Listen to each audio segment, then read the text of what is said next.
Oke, buat teman-teman semuanya di YouTube dan saudara-saudara ke YouTube semua, juga buat mitra-mitra teman-teman kami di grup Bandeng Presto 76 ya. Kali ini saya Sevadi akan membagikan langkah-langkah bagaimana agar ketika Anda membeli freezer baru agar menjadi awet ya. Karena kalau tidak mengetahui prosedur apa yang harus ataupun langkah-langkah apa saja yang harus kita perhatikan dan harus kita tahu, bisa jadi peralatan kita menjadi kurang awet ya.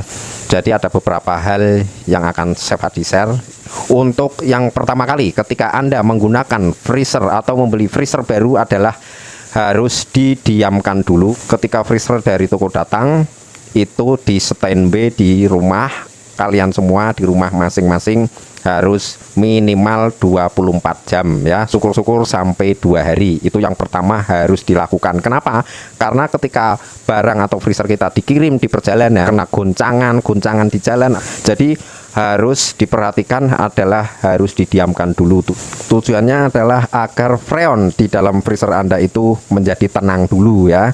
Yang kedua adalah yang sangat penting adalah juga kita harus menyediakan peralatan yang namanya stabilizer. Fungsinya adalah untuk menstabilkan arus agar arusnya tidak naik turun. Nah, ini menyebabkan kompresor atau bekerjanya menjadi terganggu atau kurang maksimal ya. Jadi ketika listriknya turun, tegangannya kurang, nah dengan alat ini jadi menjadi stabil ya. Ketika tegangannya sangat tinggi, alat ini juga untuk menstabilkan arus. Jadi salah satu untuk mengawetkan adalah sediakan stabilizer ya. Buat Anda semua yang mungkin nggak perlu kayak gitu boleh, tapi ini adalah langkah bagaimana supaya mengantisipasi agar performa kerja freezer kita menjadi stabil, kompresornya bisa menjadi awet. Nah, ini adalah bukti kalau tegangan arus listrik naik turun ditandai dengan jarum ampere yang naik turun ya, serta berbunyi motorannya naik turun juga ya.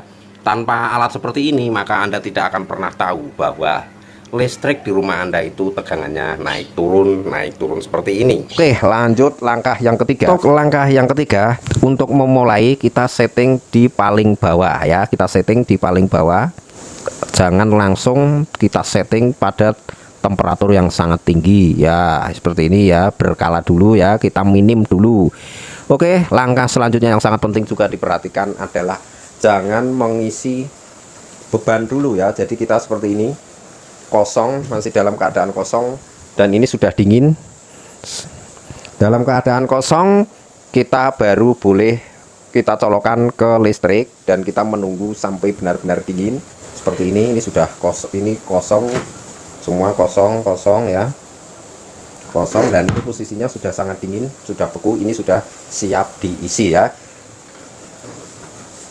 Lanjut, yang tidak kalah penting adalah kita gunakan stop kontak dan kabel yang besar ya, karena arus freezer ini termasuk arusnya atau tegangannya tinggi ya. Ini Sevadi memakai kabel yang tinggi, ini ukuran 2,1 jadi kuat ya.